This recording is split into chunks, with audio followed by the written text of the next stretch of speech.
Vamos lá então, gente. Continuando, a gente parou no capítulo 6. Eu não vou ficar muito no livro, porque não vai dar tempo. É muito assunto, é muita coisa. Eu sempre falo, leiam o livro, né, procurem responder aos questionários. Eu estou dando só uma, um resumo. A gente está falando também em cima da palavra. Né? A gente falou no último vídeo sobre a conversão efêmera, né? A palavra efêmera, a conversão insincera, né? Que a pessoa se convertia só porque a coisa estava apertando. Isso é muito sério, né? A gente está vivendo, inclusive, numa época onde muitas pessoas estão tendo uma conversão efêmera. O que é uma conversão efêmera? Porque as coisas estão apertando, eu vou correr para Deus. Queira Deus que esteja enganado, que as pessoas estejam tendo uma conversão sincera, né? Uma conversão de todo o coração. Depois que o vírus aí for combatido e Deus fizer um milagre e não acontecer mais essa pandemia, essa epidemia sair de cena, aqueles que estão se convertendo agora, que realmente estejam se convertendo mesmo. Né? Quando as coisas voltarem de novo à normalidade, se é que vão voltar, né? A gente não sabe, não sabemos se já estamos vivendo o apocalipse. Né? Até quero aproveitar essa oportunidade de falar alguma coisa sobre isso, que é sobre o que está acontecendo hoje. Eu tinha falado isso no vídeo, no primeiro vídeo que eu gravei, mas a gente perdeu o vídeo aqui, deu um problema. A gente está passando por uma situação aí muito estranha. Né? Nos meus 40 e quase 45 anos eu nunca vi isso na vida. Toque de recolher, e um toque de recolher mundial. Né? Isso eu nunca vi. Talvez tenha acontecido lá quando teve a epidemia da gripe espanhola, 1918, no século XX. Talvez tenha acontecido isso, mas naquela época a população não era tão grande. Né? Não era tão grande. Então, o nível assim de alarme não foi tão assim como que está acontecendo hoje. A gente está vivendo hoje uma época única na história. A gente está testemunhando algo sem precedente. O mundo não vai ser o mesmo depois do que está acontecendo. As pessoas estão em suas casas. A gente está gravando as coisas, a gente está tendo culto online, né? Graças a Deus que tem essas ferramentas, né? Eu não sou muito a favor de incentivar o celular, eu não sou muito a favor disso. Né? Eu acho que a gente tem que se reunir, a gente tem que praticar comunhão, né, com os irmãos, a gente tem que tem que estar presente, como está escrito lá em Hebreus, né? Não deixar de congregar. Mas a gente está vivendo uma situação muito estranha. Se vai passar, eu não sei. Se já é o Apocalipse, se já é a abertura do primeiro selo, se já é lá o que está escrito lá em Apocalipse sobre o cavalo branco, né? Eu não sei. Se o anticristo ele vai se manifestar, se o anticristo ele vai aparecer. Eu já contei para vocês sobre o sonho que eu tive com relação a isso, né? Sobre a manifestação do anticristo. A gente não pode marcar datas, porque a gente não sabe, tem coisas que Deus não revela, tem coisas que Deus guarda para a sua própria exclusiva autoridade, Ele não revela. Mas que a gente está vivendo um tempo estranho, a gente está vivendo um tempo estranho. Se isso vai passar, eu não sei. O que importa, se passar ou não passar, o que importa é que estarmos diante de Deus, é estarmos servindo a Deus em santidade, é estarmos servindo a Deus em fidelidade, que é o tema do livro de Oséias, né? A fidelidade, a gente sendo fiel a Deus, guardando os preceitos, andando em santidade, não importa qual vai ser a doença que vai aparecer aí, se vai ter guerra, se não vai ter, se vai ser a volta de Cristo agora ou se não vai, se vai se manifestar o anticristo ou se não vai. Independente de tudo isso, se a gente estiver diante de Deus, a gente vai passar por isso. Né? Porque a promessa que Deus nos dá é uma promessa de vida. Né? A nossa vida não é aqui. A nossa vida não é aqui na Terra. Claro que a gente tem que fazer as nossas coisas, as nossas atividades, os nossos afazeres, trabalhar e tudo mais, mas a nossa vida não é aqui. A nossa vida é no céu, a nossa vida é com Deus, a nossa vida é na cidade santa, é na nova Canaã, na nova Jerusalém, que Deus já está preparando para a gente. O povo de Israel aqui rejeitou Canaã, né? Rejeitou Jerusalém, rejeitou lá as bênçãos. Que nós não façamos a mesma coisa que esse povo fez. Esse povo foi levado cativo para a Síria, depois para a Babilônia, sofreu tanto, né? Estava ali numa terra abençoada, terra que mana leite e mel, terra próspera. Deus expulsou 7 nações dali, né? Os cananitas, expulsou essas 7 nações, foram destruídas. Deus preparou tudo para eles. Quando estava tudo bem, o povo se corrompeu, né? O povo se desviou.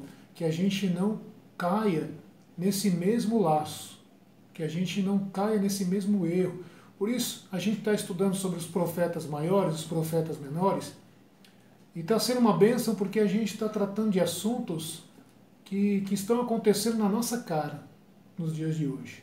A gente tem falado sobre o dia do Senhor, que é um dos temas principais dos profetas menores, né? O dia do Senhor, o dia da ira. Paulo fala que nós não somos destinados à ira. Paulo fala que nós somos predestinados para a salvação, predestinados para sermos salvos, né? Então nós temos que pensar que nós estamos aqui de passagem. Continue orando, ore pelos seus familiares, ore pelos seus amigos, pelos seus parentes. Eu creio que a gente vai passar logo por isso, por essa breve tribulação. Deus tem cuidado da gente, Deus tem guardado, Deus tem livrado.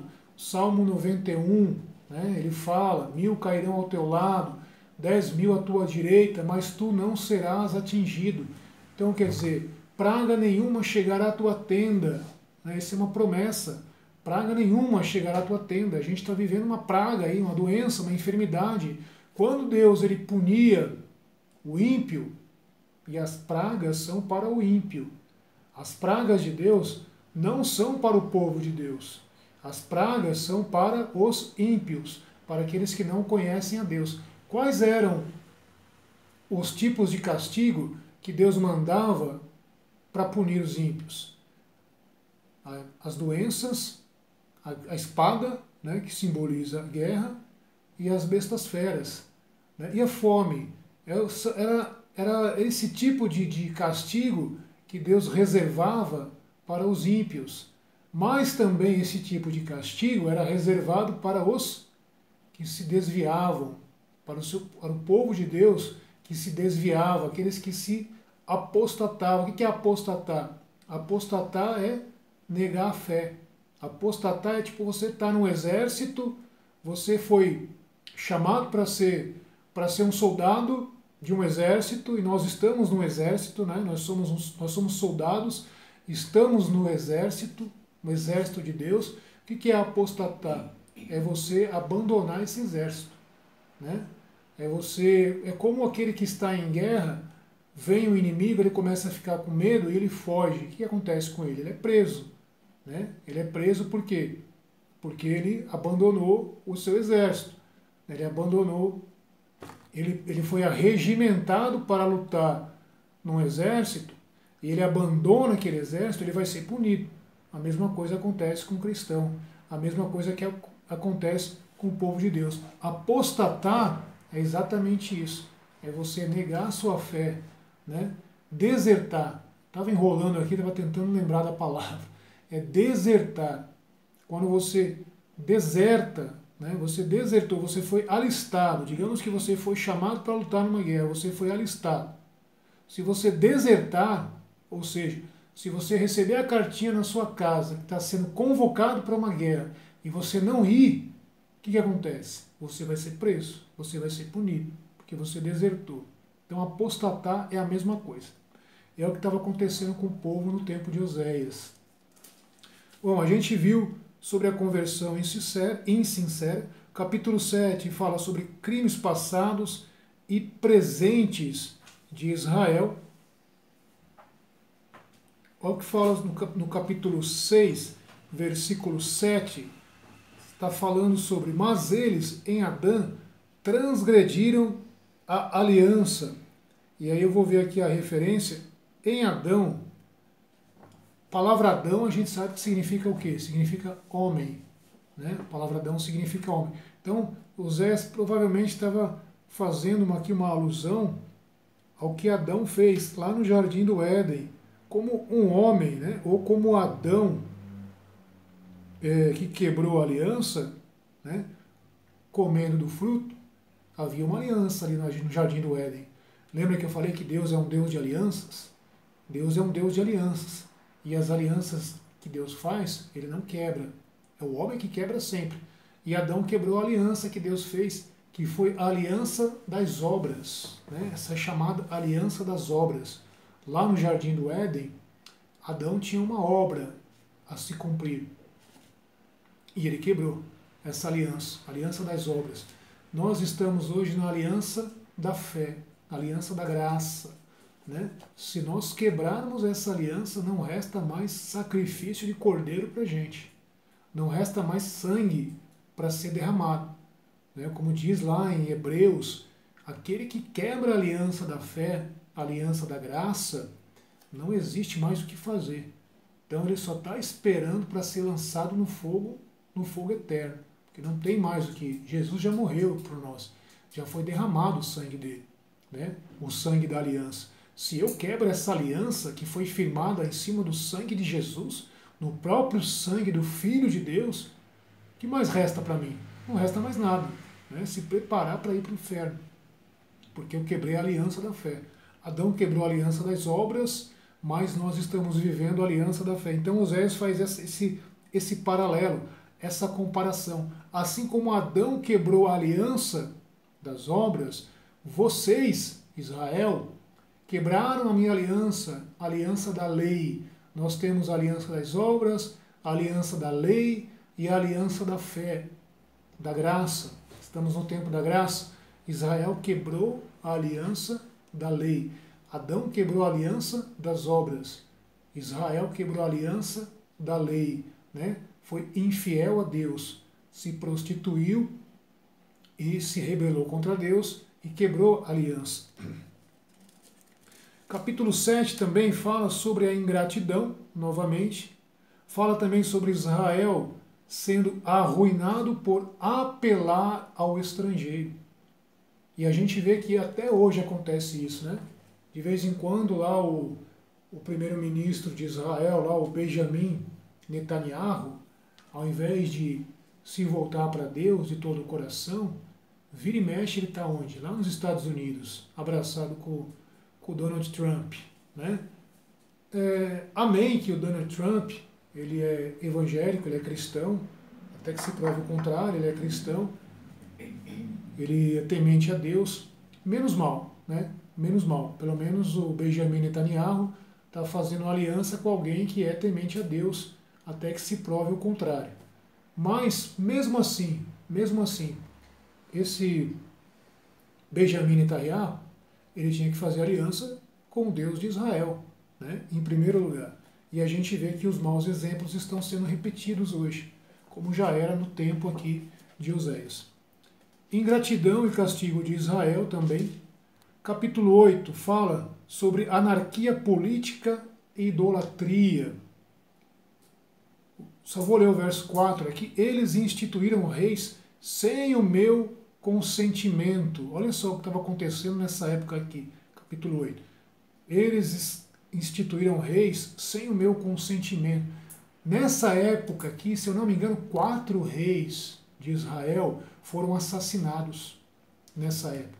4 reis foram assassinados.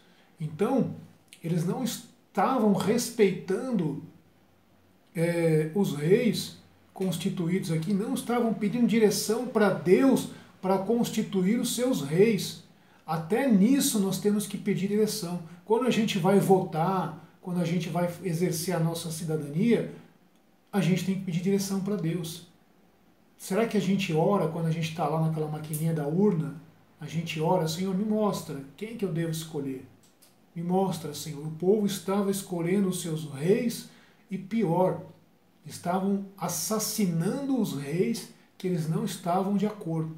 outros reis se levantaram, virou uma verdadeira anarquia. O título aqui da minha versão resume exatamente o que era esse tempo aqui.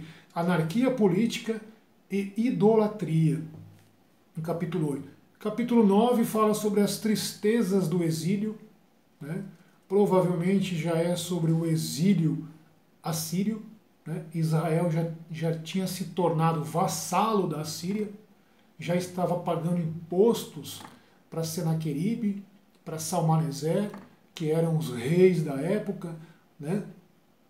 Aqui provavelmente já era a época do profeta Isaías, né? Senaqueribe, quando vem, afronta Judá. Judá também já estava entrando aqui no rolo, né? Estava entrando aqui também na punição, só que Deus ele faz uma promessa. Israel seria levado cativo, mas Judá não, porque Judá ainda estava guardando a lei, né? Ainda haviam reis ali em Judá tementes a Deus. O Josafá, o rei Ezequias, o rei Uzias, né? E outros reis ali que eram tementes a Deus. Então, se a gente for ver, se a gente for fazer um gráfico de todos os reis de Israel, todos os reis foram reis que não fizeram o que agradava ao Senhor. Todos. Nenhum rei de Israel agradou o Senhor. No caso de Judá, não. Haviam reis que agradaram o Senhor. Como eu falei, Ezequias, Uzias, Josafá, né, e outros. Eram reis tementes a Deus. Depois eu vou mostrar um gráfico para vocês sobre os reis de Israel e os reis de Judá. Dos reis de Israel, todos foram reprovados por Deus. E dos reis de Judá, haviam os que eram aprovados. Capítulo 10. Destruição dos símbolos idolátricos de Israel. Versículo 1. Israel era uma vinha exuberante que dava frutos. Quanto mais se multiplicava seus frutos, mais multiplicava os altares. Quanto mais bela se tornava a sua terra, tanto mais embelezava as estelas. Né? O que é as estelas? São os altares. Né? Então o povo estava usando as dádivas de Deus para embelezar os seus altares de culto para outros deuses. Olha só. Né? Então é a mesma coisa. Eu dou um presente para minha esposa, ela vai e usufrui esse presente com um amante. Já pensou? Isso acontece muito por aí, né? A esposa ganha um carro do marido e ao invés de celebrar com o marido, ela vai sair de carro com o amante. É exatamente o que Israel estava fazendo. Estava pegando os presentes que Deus estava dando para eles e eles estavam usando esses presentes com seus amantes. Capítulo 11. O Senhor vingará o seu amor desprezado. Olha só. O traído, né? Aquele que trai.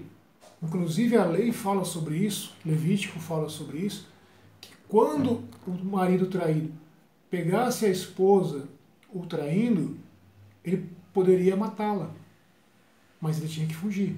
Né? Inclusive haviam cidades de refúgio. Quando Josué ele chega na terra de Canaã, Deus ordena a Josué, inclusive para Moisés também, Deus ordena para Moisés e para Josué a construírem cidades de refúgio.